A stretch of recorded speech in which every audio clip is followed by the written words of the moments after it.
When the evangelist said, I will revenge, everybody shouted.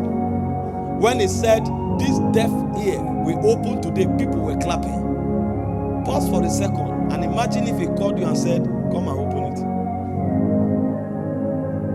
I heard that for the first time from Andrew Womack. He was teaching and he said, if he brought a dead person, if there was a dead person here today and he declared that God wants to raise the dead, he said the whole church will explode with joy.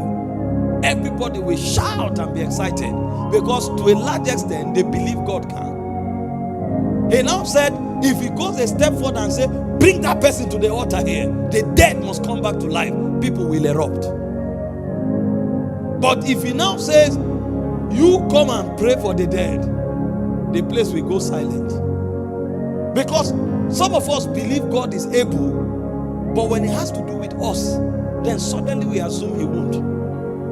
You must persuade yourself that even if it is me, God will. He's not just mighty to save humanity, he's mighty to save me, and he is willing to save me.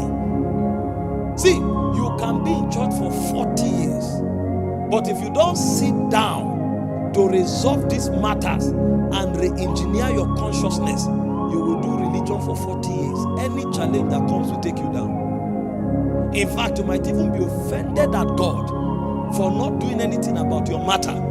But it's not God, it's you.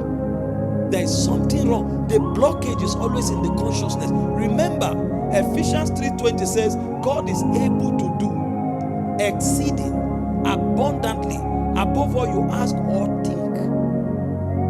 So it's not just words, it's also thoughts. And he said, according to the power at work on your inside. So there are things within you that determines what happens without.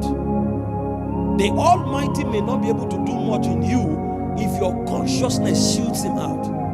And the reason why you will shoot him out is when you assume that he can do it for others, not you.